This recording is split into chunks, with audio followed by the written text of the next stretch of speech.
Hi students, my name is Shrikant, Assistant Professor of Physics, working at AES National College, Gauri Bidnor.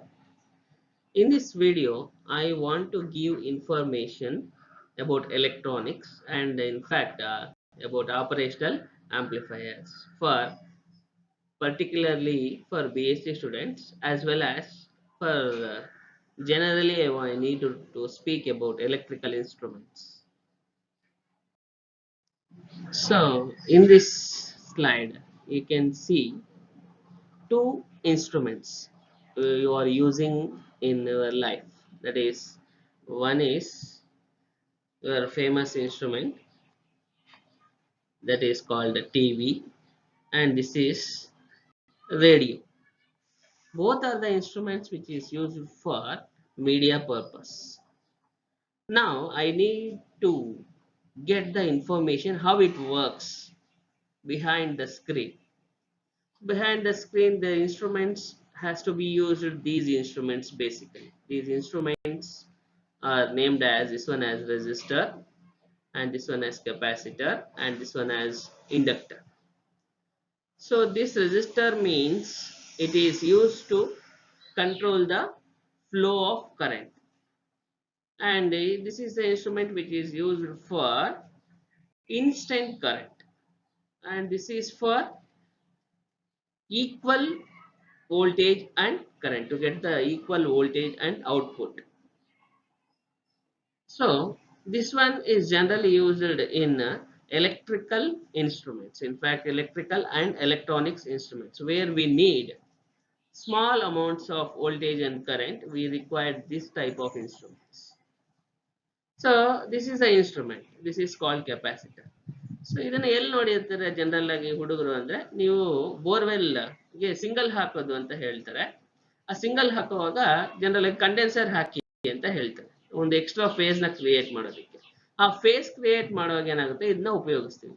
ಇದು ಯಾವ ರೀತಿ work ಆಗುತ್ತೆ ಅಂದ್ರೆ, ಇವೆರಡು ಟರ್ಮಿನಲ್ಸ್ ಗೆ ನಾವು ಚಾರ್ಜ್ ನ ಕರೆಂಟ್ ನ ಸಪ್ಲೈ ಮಾಡಿದಾಗ ಇಲ್ಲಿ ಚಾರ್ಜ್ ಆಗುತ್ತೆ. ಇವೆರಡು ಟರ್ಮಿನಲ್ಸ್ ನ ಶಾರ್ಟ್ ಮಾಡಿದಾಗ ಏನಾಗುತ್ತೆ, ಒಂದೇ ಸತಿ ಕರೆಂಟ್ ಆಚೆ ಬರುತ್ತೆ. ಅವಾಗ ಅದು ಒಂದು ಫೇಸ್ ಆಗಿ ಕನ್ವರ್ಟ್ ಆಗಿ ನಿಮ್ಮ ಬೋರ್ವೆಲ್ ರನ್ ಆಗುತ್ತೆ. ಇದು ಎಲ್ಲಿ ನೋಡಿರ್ತೀರಾ ಅಂದ್ರೆ, ಇದು ಟ್ರಾನ್ಸ್ಫಾರ್ಮರ್ ಇರುತ್ತಲ್ವಾ, ಅಂದ್ರೆ ಊರ ಹೊರಗಡೆ ಟ್ರಾನ್ಸ್ಫಾರ್ಮರ್ ಹಾಕಿರ್ತಾರೆ. ಯಾಕೆ ಅಂದ್ರೆ, ಒಂದು ಊರ ಒಳಗಡೆ ಕರೆಂಟ್ ಬರುವಾಗ ಏನಾಗುತ್ತೆ, ಕರೆಂಟ್ ಫ್ಲೋ ಆದಾಗ ಡಿಸ್ಟೆನ್ಸ್ ಜಾಸ್ತಿ ಆದಾಗ ಏನಾಗುತ್ತೆ, ಅದರ ವೋಲ್ಟೇಜ್ ಏನಾಗುತ್ತೆ, ಕಡಿಮೆ ಆಗಿರುತ್ತೆ. ಆ ವೋಲ್ಟೇಜ್ ನ ಇನ್ಕ್ರೀಸ್ ಮಾಡೋದಕ್ಕೋಸ್ಕರ ಟ್ರಾನ್ಸ್ಫಾರ್ಮರ್ ನ ನಾವು ಯೂಸ್ ಮಾಡ್ತೀವಿ. ಆ ಟ್ರಾನ್ಸ್ಫಾರ್ಮರ್ ಅಲ್ಲಿ ಇದರ ದೊಡ್ಡದಾಗಿರ್ತಕ್ಕಂಥ ಒಂದು ಶೇಪ್ ಅಲ್ಲಿ ಇರ್ತಕ್ಕಂಥ ಒಂದು ಟ್ರಾನ್ಸ್ಫಾರ್ಮರ್ ಅಲ್ಲಿ ಕನ್ಸ್ಟ್ರಕ್ಟ್ ಆಗುತ್ತೆ. ಜನರಲ್ ಆಗಿ ನಮ್ಮ ಲ್ಯಾಂಗ್ವೇಜ್ ಅಲ್ಲಿ ಅಂತ ಕರಿತೀವಿ ಅಂದ್ರೆ ಇದನ್ನ ಇಂಡಕ್ಟರ್ ಅಂತ ಕರಿತೀವಿ. ಸೊ ಈ ಮೂರು ಇನ್ಸ್ಟ್ರೂಮೆಂಟ್ಸ್ ಯೂಸ್ ಮಾಡ್ಕೊಂಡು ಇವನ್ನ ಡಿಸೈನ್ ಮಾಡಿರ್ತಾರೆ. ಸೊ ಇಲ್ಲಿ ನಮ್ಗೆ ವಿಡಿಯೋ ಸಿಗ್ನಲ್ ಕಾಣಿಸುತ್ತೆ, ಇನ್ನೊಂದು ಆಡಿಯೋ ಸಿಗ್ನಲ್ ಬರುತ್ತೆ ಟಿವಿಯಲ್ಲಿ. ಇದರಲ್ಲಿ ಆಡಿಯೋ ಸಿಗ್ನಲ್ ಮಾತ್ರ ಬರುತ್ತೆ. ಸೊ ಆಡಿಯೋ ಸಿಗ್ನಲ್ ಯಾವ ರೀತಿ ಬರುತ್ತೆ ಅಂದ್ರೆ, ಸೌಂಡ್ ವೇವ್ ಅಂತ ಕರಿತೀವಿ. We can call that one as sound wave. Sound wave itself gives the meaning that sound is traveling in the form of waves. If you vary the frequency of the wave, you can get different sounds. So here sound is same thing. If you want to vary the video, means that video should be seen in the form of electronic beams. Electronic beam ಅಂದ್ರೆ ಒಂದು charge ನ diagram ಬರುತ್ತೆ ಈ screen ಮೇಲೆ. ಎಲ್ಲ ತುಂಬಾ charges ಇರುತ್ತೆ ಇದ್ರ ಮೇಲೆ. ಆ ಚಾರ್ಜ್ ಏನ್ ಮಾಡ್ಬೇಕು, ನಾವು ಫ್ರೀಕ್ವೆನ್ಸಿನ ವೇರಿ ಮಾಡಬೇಕು.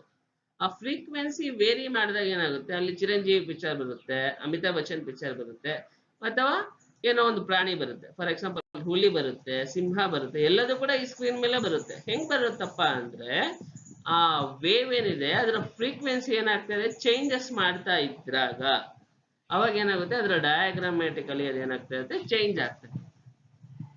ಇದು ಡ್ಯೂಮ್ ಟಿವಿ ಅಂತ ಕರಿತೀವಿ. ಇಲ್ಲಿ ಬೀಮ್ಸ್ E/M ಮೆಥಡ್ ಅಲ್ಲಿ ಬರ್ತಾ ಇರುತ್ತೆ.